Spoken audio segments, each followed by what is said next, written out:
நாம் இன்றைக்கி பார்க்க போகிறது ரொம்ப சிம்பிளான ஐஸ்கிரீம் ரெசிபீஸ் தான். அது வந்து பார்த்திங்கன்னா 4 வகையான ஐஸ்கிரீம் ரெசிபி பார்க்க போகிறோம்.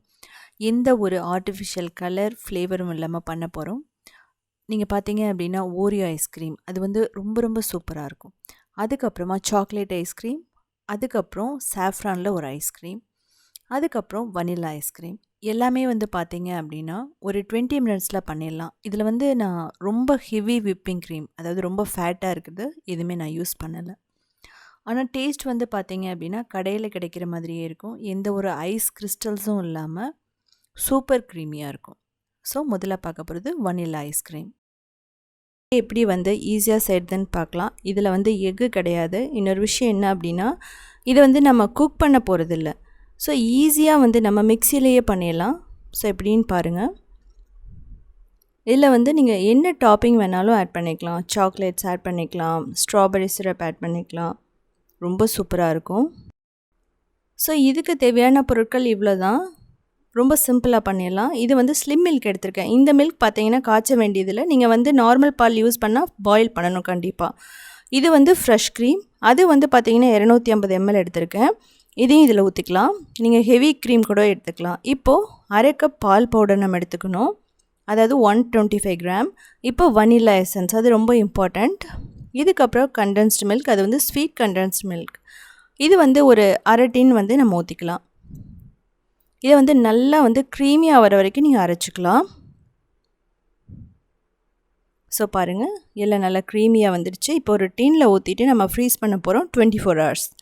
நீங்கள் என்ன பண்ணலான்னா 5 hours எடுத்துகிட்டு திரும்ப வந்து மிக்சியில் போட்டு ஒரு சுற்று விட்டுட்டு அதுக்கப்புறம் கூட நீங்கள் போட்டு வைக்கலாம். ஆனால் நான் என்ன பண்ண போகிறேன் அப்படின்னா இது மாதிரி கவர் பண்ணிவிட்டு 24 hours அப்படியே விட்டுற போகிறேன். அதே வந்து பார்த்திங்கன்னா ரொம்ப க்ரீமியாக இருக்கும் இந்த வெயிலுக்கு. ஸோ நீங்கள் எந்த மெத்தட் வேணாலும் ஃபாலோ பண்ணலாம். 5 hours விட்டு ஃப்ரீசரில் விட்டுட்டு எடுத்து திரும்ப அரைச்சும் பண்ணலாம். ஸோ இப்போ நம்ம 24 hours ஆகிடுச்சு. ஸோ நம்ம எடுக்கலாம்.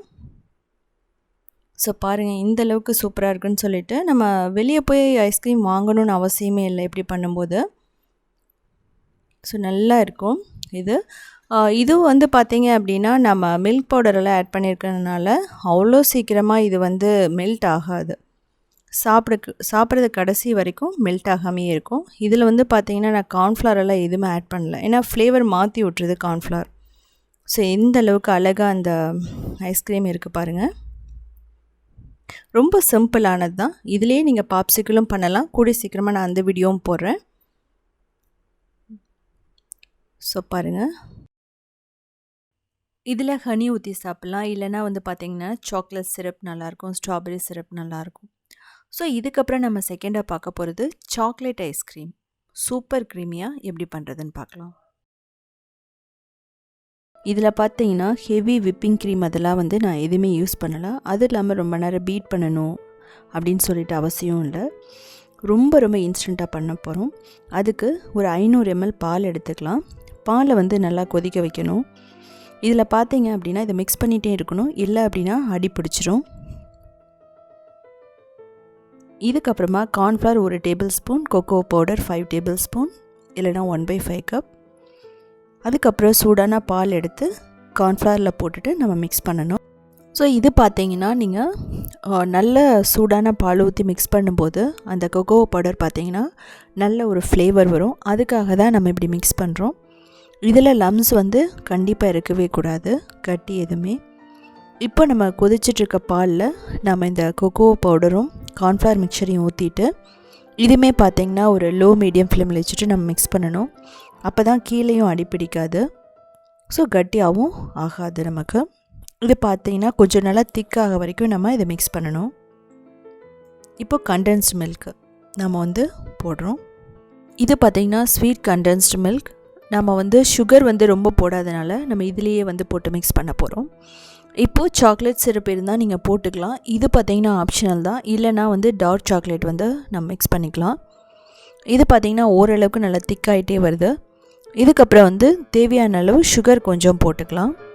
1/4 கப், இல்லைனா வந்து டேஸ்ட்டுக்கு ஏற்ற மாதிரி ஒரு 4 டேபிள் ஸ்பூன் தேவைப்படும். ஸோ இது மெல்ட் ஆனால் போதும், நம்ம ஆற வச்சிடலாம். இந்த திக்னஸ் இருந்தால் போதும், கஸ்டர்ட் அளவுக்கு வரணும்னு அவசியம் இல்லை.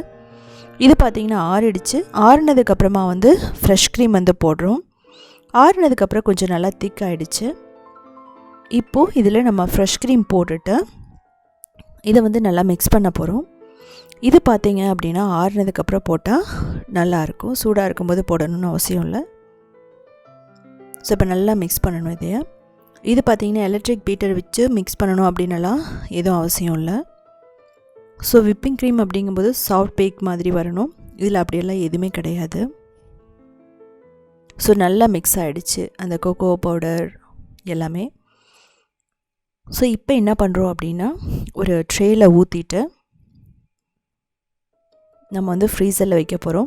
நீங்கள் என்ன பண்ணலாம் அப்படின்னா ஓவர் நைட் அப்படியே விட்டுருங்க. அப்போ தான் வந்து என்ன ஆகும்னா நல்லா செட் ஆகிடும். தேவைப்பட்டால் சாக்லேட் சிப்ஸ் வந்து நம்ம போட்டுக்கலாம். ஸோ மினிமம் வந்து ஒரு 12 hours ஆகும். இல்லைனா நைட்டு ஃபுல்லாக நம்ம அப்படியே விட்டுடலாம் ஃப்ரீசரில்.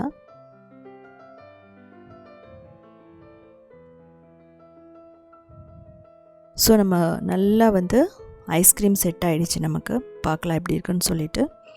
இது கார்ன்ஃப்ளவர் வந்து 1 tablespoon நம்ம மிக்ஸ் பண்ணியிருக்கிறதுனால ரொம்ப வந்து சீக்கிரமாக மெல்ட் ஆகாது. அதே மாதிரி கார்ன்ஃப்ளவரோட வாசமும் வராது. நீங்கள் 1 tablespoonக்கு மேலே போட்டால் அதனோட டேஸ்ட் வரும். பட் இதில் அதெல்லாம் எதுவுமே வராது. ரொம்ப ரொம்ப க்ரீமியாக இருக்கும். ரொம்ப ஐஸ் கிறிஸ்டல்ஸ் மாதிரி எல்லாம் வந்து நம்ம இருக்காது. செகண்ட் டைம் எடுத்து நம்ம மிக்சியில் போட்டு அரைக்கணும்னு அவசியமே இல்லை. ரொம்ப சாஃப்டான க்ரீமியான சாக்லேட் ஐஸ்கிரீம் வந்து நமக்கு ரெடி ஆகிடுச்சு.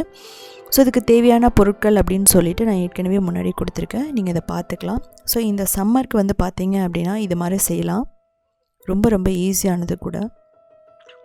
எலக்ட்ரிக் பீட்டரோ எதுவுமே இல்லாத போது இது மாதிரி செய்யலாம். ஸோ கார்னிஷ்காக நான் சாக்லேட் சிரப் ஊற்றுறேன். நீங்கள் தேவையான அளவு ரோஸ்டட் நட்ஸ் கூட நம்ம போட்டு சாப்பிட்லாம். ஸோ எந்த மாதிரி இருக்குன்னு பார்க்கலாம். ஸோ ரொம்ப க்ரீமியாக பர்ஃபெக்டாக இருக்குது.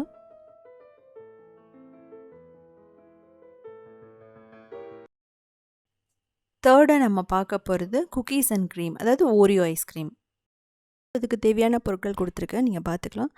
ரொம்ப ரொம்ப சிம்பிளாக ரொம்ப க்ரீமியாக எப்படி செய்கிறதுன்னு பார்க்கலாம். இது வந்து பார்த்திங்கன்னா போட்ட உடனே ரொம்ப வந்து மெல்ட் ஆகாது. ஸோ அது எப்படி பண்ணுறதுன்னு சொல்லிவிட்டு நான் உங்களுக்கு வந்து ஈஸியாக சொல்லி கொடுக்குறேன். சம்மருக்கு வந்து பார்த்திங்கன்னா இது மாதிரி ஹோம்மேட் ஐஸ்கிரீம் வந்து ரொம்ப நல்லது கூட.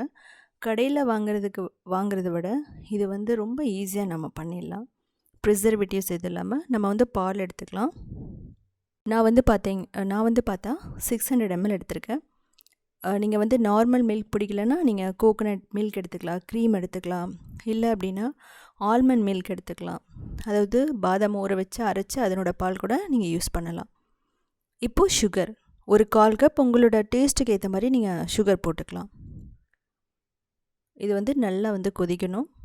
அதுக்கப்புறம் நம்ம கார்ன்ஃப்ளவர் வந்து ஒரு 1.5 to 2 tablespoon போட்டுட்டு கொஞ்சம் பால் ஊற்றி கட்டி இல்லாமல் கலக்கிக்கணும். கார்ன்ஃப்ளவர் எதுக்கு நம்ம போடுறோன்னா சீக்கிரம் மெல்ட் ஆகாது ஐஸ்கிரீம், அதுக்காக நம்ம இந்த கார்ன்ஃப்ளவர் வந்து போடுறோம். ஸோ இது பார்த்திங்கன்னா அப்படியே பிடிச்சு வச்சுக்கும். இப்போது கண்டென்ஸ்ட் மில்க் வந்து நான் 1/4 கப் போடுறேன். நீங்கள் 1/3 கப், அதாவது 40 ml 50 ml 80 ml அப்படி கூட நீங்கள் போட்டுக்கலாம். இதையும் பார்த்திங்கன்னா நல்லா வந்து மிக்ஸ் பண்ணணும். அந்த பாலோ கண்டென்ஸ் மில்க் எல்லாம் ரெடியூஸ் ஆகி ஓரளவுக்கு நல்லா திக்காக வரும். ஸோ இது திக்காகிறதுக்காக நான் வந்து பால் பவுடர் வந்து போடுறேன். ஒரு 4 tablespoon போடுறேன். தேவைப்பட்டால் நீங்கள் வந்து 1/4 கப் கூட போட்டுக்கலாம். இது வந்து பார்த்திங்கன்னா நல்லா கட்டி இருக்கக்கூடாது. பால் பவுடர் போட்டோன்னா நல்லா மிக்ஸ் பண்ணிக்கிட்டே இருக்கணும். நல்லா வந்து திக்காகி ரெடியூஸ் ஆகணும். ஸோ அது வரைக்கும் நம்ம இதை குக் பண்ணிகிட்டே இருக்கணும். ஸோ பாருங்கள், இந்த மாதிரி நமக்கு திக்கானா போதும். ஓரளவுக்கு நல்ல க்ரீமியாக வந்துருச்சு நமக்கு. இதை நம்ம ஆற வச்சிடணும். அப்பப்போ நீங்கள் என்ன பண்ணிங்கன்னா அந்த ஆடை பிடிக்கும், அதனால் அதை வந்து எடுத்து விட்டுக்கிட்டே இருங்க. ரொம்ப எடுத்து விடணும்னு அவசியம் இல்லை. ஒரு 2 தடவை நீங்கள் வந்து மிக்ஸ் பண்ணிக்கலாம். இப்போ கம்ப்ளீட்டாக நமக்கு கூல் ஆகிடுச்சு. நல்லா இதில் வந்து மிக்ஸ் பண்ணிட்டீங்கன்னா போதும். லம்ஸ் எல்லாம் இருந்துன்னா நீ மிக்சியில் போட்டு அரைச்சிக்கலாம். இப்போ வந்து நான் வனிலா எசன்ஸ் போட்டிருக்கேன். இது எல்லாமே வந்து பார்த்திங்கன்னா ஆப்ஷனல் தான். ஸோ இதெல்லாமே ஐஸ்கிரீம் ஃப்ளேவருக்கு வந்து ரொம்ப நல்லது கூட. இதுக்கப்புறம் நான் இதில் வந்து ஃப்ரெஷ் க்ரீம் ஆட் பண்ணுறேன். 1 கப் ஃப்ரெஷ் க்ரீம் ஆட் பண்ணுறேன். நீங்கள் தேவைப்பட்டால் என்ன பண்ணலாம் அப்படின்னா விப்பிங் க்ரீமை வந்து நல்லா வந்து பீட் பண்ணி அதில் நீங்கள் இதை ஊற்றி நல்லா மிக்ஸ் பண்ணிவிட்டு அதுக்கப்புறம் ஓரியோ வந்து உடச்சி போட்டிங்கனாவே முடிஞ்சிடும். நம்ம ஐஸ்கிரீம் வந்து விப்பிங் க்ரீம்லேயும் பண்ணலாம், இதே மாதிரி ஃப்ரெஷ் க்ரீம்லேயும் பண்ணலாம், விப்பிங் க்ரீம் பவுடர் இருக்குது அதுலேயும் நீங்கள் பண்ணலாம். ஸோ நீங்கள் எது வேணாலும் நீங்கள் யூஸ் பண்ணிக்கலாம். எனக்கு இந்த டைமில் விப்பிங் க்ரீம் கிடைக்கல, அதனால நான் ஃப்ரெஷ் க்ரீம் வந்து நான் யூஸ் பண்ணுறேன். இது வந்து பார்த்திங்கன்னா அந்த ஸ்டிஃப் பீக்கெல்லாம் வரணும்னு அவசியம் இல்லை, இதோடு சேர்ந்து நல்லா பீட் பண்ணிங்கனாவே ஒரு 2 நிமிஷம் போதும். இப்போ நம்ம ஓரியோ எடுத்துக்கலாம். நான் 2 பாக்கெட் எடுத்திருக்கேன். ஸோ இதில் தேவைப்பட்ட அளவு நம்ம போட்டுக்கலாம். ஒரு 10 குக்கீஸ், 8 10 அப்படி வந்து உங்களுக்கு எந்த அளவுக்கு ஃப்ளேவர் வேணுமோ அந்தளவுக்கு நீங்கள் குக்கீஸை நல்லா உடச்சி போட்டுக்கலாம். இது பார்த்தீங்க அப்படின்னா ரொம்ப கொதிக்கும் போதெல்லாம் நீங்கள் ஓரியோ போட்டிங்க அப்படின்னா அது அப்படியே பிளாக்காக மாறிடும். ஸோ அதனால் நம்ம ஆற வச்சதுக்கப்புறம் இது மாதிரி கையிலேயே நீங்கள் உடச்சி போட்டுக்கலாம். இப்படி போடும்போது மட்டும்தான் நமக்கு வந்து ஃப்ளேவர் வந்து நல்லா வரும். ஸோ இல்லை அப்படின்னா நமக்கு ஃப்ளேவரும் வராது, ஐஸ்கிரீம் வந்து பார்த்திங்கன்னா ஃபுல்லாக பிளாக் ஆகிடும். ஸோ அதுக்கப்புறம் நல்லா இருக்காது. இது மாதிரி நீங்கள் பண்ணுங்கள், உடச்சே போட்டுக்கலாம். உடச்சி போட்டு நல்லா மிக்ஸ் பண்ணால் போதும். ஸோ ரொம்ப முக்கியமான விஷயம், எப்போவுமே இது வந்து சூடான பாலில் நீங்கள் ஓரியோ போட வேணாம். அப்படியே எல்லாம் வந்து மெல்ட் ஆகிடும், ஓரியோ எல்லாமே அப்படியே சொதன்னு ஆகிடும். இப்படி போடும்போது என்ன ஆகும்னா நல்லா கிறிஸ்பியாக இருக்கும். நம்ம ஐஸ்கிரீம் சாப்பிடும்போது அந்த பிஸ்கட் அப்படியே இருக்கிற மாதிரி இருக்கும், அதனோடய ஃப்ளேவரும் வந்து போகாது. ஸோ அது மாதிரி நீங்கள் பார்த்துக்கோங்க. இப்போ நம்ம எல்லாம் போட்டதுக்கப்புறமா இதை எடுத்து ஒரு ஏர்டைட் கண்டெய்னரில் போட்டுக்கலாம். நம்ம ஃப்ரீசரில் வச்சுட்டு ஒரு நாள் இல்லை 2 நாள் நீங்கள் அப்படியே விட்டுருங்க. ஒரு 24 ஹவர்ஸ் நீங்கள் விட்டுட்டிங்க அப்படின்னா சூப்பராக செட் ஆகிடும். இதை எடுத்து திரும்ப மிக்சியில் போடணும் அப்படியெல்லாம் ஒன்றுமே கிடையாது. நீங்கள் ஒன்ஸ் வச்சாவே அது செட் ஆகிடும். நீங்கள் திரும்ப மிக்சியில் போட்டு அரைச்சிங்கன்னா ஓரியோ எல்லாம் வந்து மிக்ஸ் ஆகிடும். ஸோ அதனால் அப்படி பண்ணாதீங்க. இதே நல்ல க்ரீமியாக இருக்கும். நான் வந்து எக்ஸ்ட்ரா ஃப்ளேவருக்காக இன்னும் எக்ஸ்ட்ரா வந்து குக்கீஸ் போடுறேன். இது வந்து பார்த்திங்கன்னா ரொம்ப ஃப்ரெஷ்ஷாக இருக்கும், மேலே வந்து தூவுறதுனால பார்க்கவும் அழகாக இருக்கும். நம்ம வந்து அந்த ஐஸ்கிரீமை பார்க்கும்போதும் ஸோ சின்ன ஓரியோ அப்படியே இருக்கிற மாதிரி இருக்கும். நீங்கள் வந்து மினி ஓரியோஸ் கிடைக்குது, நீங்கள் அதை கூட வாங்கி அப்படியே டைரெக்டாக கூட நீங்கள் போட்டுக்கலாம். ஸோ இதை வந்து ஃப்ரீசரில் வைங்க. இதுக்காக தனியாக ஐஸ்கிரீம் மெஷின் அப்படியெல்லாம் எதுவுமே தேவையில்லை. நல்ல ஏர்டைட் கண்டெய்னரில் நீங்கள் தேவைப்பட்டால் ஒரு அலுமினியம் ஃபாயில், அலுமினியம் ஷீட் இது மேலே போட்டு அது மேலே கூட நீங்கள் மூடியை போட்டு மூடி ஃப்ரீசரில் வச்சிடலாம். ஸோ பாருங்கள், பர்ஃபெக்டாக ஃப்ரீஸ் ஆகிடுச்சு. எந்த அளவுக்கு ஸ்மூத்தாக இருக்குன்னா அது சொல்லவே முடியாது, அந்தளவுக்கு ஸ்மூத்தாக இருக்கும். நீங்கள் வந்து பார்த்திங்கன்னா சாப்பிடும்போது அவ்வளோ க்ரீமியாக இருக்கும். டேஸ்ட் பார்த்திங்கன்னா ரொம்ப சூப்பராக இருக்கும். இதுக்கு தேவையான பொருட்கள் முன்னாடியே கொடுத்துருக்கேன், நீங்கள் பார்த்துக்கலாம். இதுக்கு மேலே வந்து பார்த்திங்கன்னா ஏதோ டாப்பிங் போட வேண்டியதில், தேவைப்பட்ட சாக்லேட் சிரப் ஊற்றி நீங்கள் சாப்பிட்லாம். ஸோ செஞ்சு பார்த்துட்டு கமெண்ட் பண்ணுங்கள். ஃபைனலாக நம்ம பார்க்க போகிறது கேசர் ஐஸ்கிரீம். பார்த்திங்கன்னா ரொம்ப ஈஸியாக பண்ண போகிறோம். இதுக்கு 4 பொருள் தான் தேவைப்படும். நல்லா க்ரீமியாக பர்ஃபெக்டாக எப்படி பண்ணுறதுன்னு பார்க்கலாம். நம்ம ஐஸ்கிரீம் மிக்ஸில் தான் பண்ண போகிறோம். ஸோ குவாலிட்டியில் இது மாதிரி ஐஸ்கிரீம் கிடைக்குது. ஸோ நம்ம அதை எடுத்துக்கலாம். ஒரு அரை லிட்டர் பால் ஊற்றிக்கலாம் நம்ம. அதுக்கப்புறம் அந்த பவுடரை வந்து மிக்ஸ் பண்ணிக்கலாம். பட் டேஸ்ட் எப்படி இருக்குன்னு நமக்கு சொல்ல முடியாது இந்த ஸ்டேஜில். இப்போ இதை வந்து கட்டி இல்லாமல் நல்லா கலந்துக்குங்க. இது வந்து பார்த்திங்கன்னா நல்லா திக்காகணும். இப்போ சாஃப்ரான் போட்டுக்கலாம். ஒரு 1 டீஸ்பூன் போட்டுட்டு, நான் சொன்ன மாதிரி ரொம்ப திக்காகணும்னு அவசியம் இல்லை, ஓரளவுக்கு ஒரு 80% திக்காகிடுச்சு அப்படிங்கும்போது நம்ம எடுத்துடலாம். ஸோ பாருங்கள், அந்த பவுடர்லேயே சுகர் எல்லாமே இருக்கும், மில்க் பவுடர், கார்ன்ஃப்ளவர். அதனால நம்ம எக்ஸ்ட்ரா வந்து சுகர் நீங்கள் போட வேணாம். டேஸ்ட் பண்ணி பார்த்துட்டு இன்கேஸ் உங்களுக்கு சுகர் இல்லாத மாதிரி இருந்துன்னா வேணால் சுகர் சேர்த்துக்கலாம், இல்லைன்னா போட்டுறாதீங்க. இப்போது ஒரு ஏர்டைட் கண்டெய்னரில் ஊற்றிடலாம். ஆறுனதுக்கப்புறமா இதை ஃப்ரீசரில் வைக்க போகிறோம். ஒரு 8 மணி நேரம் இல்லைனா ஓவர் நைட் நீங்கள் அப்படியே வச்சுருங்க. இல்லைன்னா 4 மணி நேரத்துக்கு அப்புறம் கூட நீங்கள் எடுத்து மிக்சியில் போட்டு திரும்ப அடித்து நம்ம பாக்ஸில் போட்டு வச்சிட்டோன்னா இமீடியட்டாக ஐஸ்கிரீம் ரெடி. ஸோ பாருங்கள், ஒரு 8 மணி நேரத்துக்கு அப்புறம் பார்த்தீங்க அப்படின்னா இது மாதிரி தான் இருக்கும். அதாவது ஒரு க்ரஷ் பண்ண ஐஸ் மாதிரி தான் இருக்கும். நமக்கு அந்த க்ரீமினஸ் இருக்காது எப்போவுமே. ஸோ அதனால தான் நம்ம என்ன பண்ணணும்னா திரும்ப நம்ம மிக்சியில் போட்டு அரைக்கணும். ஸோ அப்படி இல்லைனா கூட நீங்கள் இதே மாதிரி அப்படியே சாப்பிட்றலாம். பட் வந்து என்னென்னா அந்த க்ரீமினஸ் இருக்காது. ஸோ இதில் ஃப்ரெஷ் க்ரீம் வந்து பார்த்திங்கன்னா ரொம்ப இம்பார்ட்டண்ட். நான் வந்து செஞ்சு பார்த்தேன், ஆனால் ஃப்ரெஷ் க்ரீம் ஆட் பண்ணால் மட்டும்தான் இது நல்லாயிருக்கு. இதை வந்து நீங்கள் ஸ்கிப் பண்ணிடாதீங்க. ஃப்ரெஷ் க்ரீம் இல்லைன்னா டேஸ்ட் வந்து பார்த்திங்கன்னா நார்மலாக கார்ன்ஃப்ளவரில் செய்கிற மாதிரி தான் இருக்கும். ஸோ அதனால் அதை ஆட் பண்ணிடுங்க. அந்த இன்ஸ்ட்ரக்ஷன்லேயே கொடுத்துருப்பாங்க. ஸோ ஃப்ரெஷ் க்ரீமோ ஹெவி விப்பிங் க்ரீமோ ஆட் பண்ணணுன்ட்டு. இந்த மாதிரி கன்சிஸ்டன்சி இருந்தால் மட்டும்தான் அது ஐஸ் கிறிஸ்டல்ஸ் மாதிரி இல்லாமல் க்ரீமியாக நம்ம எப்படி கடையில் சாப்பிட்றோமோ அதே மாதிரி கிடைக்கும். இது மாதிரி ஒரு என்ன சொல்கிறது, அந்த கவர் இருந்துச்சுன்னா நம்ம வந்து நல்லா போட்டு சீல் பண்ணிவிடுங்க. அப்போ தான் அந்த கிறிஸ்டல்ஸ் ஃபார்ம் ஆகாது. இதுக்கப்புறமா மேலே மூடி போட்டுட்டு திரும்ப ஒரு 8 மணி நேரம் வச்சுருங்க. இல்லைனா எந்த அளவுக்கு செட் ஆகுதோ அந்த அளவுக்கு டைம் வச்சுட்டு நீங்கள் ஃப்ரீசரில் வச்சுருங்க. இது பார்த்திங்கன்னா ரொம்ப ரொம்ப டேஸ்ட் வந்து ரொம்ப செமையாக இருக்கும். நம்ம கடைகளில் வாங்குகிற மாதிரியே இருக்கும். ஸோ நான் சொன்ன டிப் வந்து பார்த்தீங்க அப்படின்னா ஃப்ரெஷ் க்ரீம் இல்லைனா ஹெவி விப்பிங் க்ரீம் இதை நீங்கள் ஆட் பண்ணியே ஆகணும். அதே மாதிரியே சுகர் நீங்கள் வந்து டேஸ்ட் பார்த்துட்டு தான் நீங்கள் சுகர் போடணும். சுகரோ கண்டென்ஸ் மில்க்கோ. மற்றபடி நீங்கள் வந்து திக்னஸ்க்கெல்லாம் எதுவும் போட்டுறாதீங்க. ஆல்ரெடி திக்னஸ் தான் கொடுக்கக்கூடியது. இப்போ பாருங்கள், ரொம்ப ரொம்ப டேஸ்டான சாஃப்ரான் ஐஸ்கிரீம் நமக்கு ரெடி. இதே மாதிரி நிறைய ரெசிபிஸ் வேணும் அப்படின்னா நீங்கள் உத்தமி கிச்சனை வந்து ஃபாலோ பண்ணலாம். ஸோ இதே மாதிரி நிறைய ரெசிபிஸ் வேணும்னா நீங்கள் உத்தமி கிச்சனை வந்து ஃபாலோ பண்ணலாம். அது மட்டும் இல்லாமல் க்ரியேட்டிவ் வேர்ல்ட்னு இன்னொரு சேனல் இருக்குது. அதில் 1800 ரெசிபீஸ் இருக்கும். எல்லாமே சிம்பிளான வெஜிடேரியன் ரெசிபீஸ் தான்.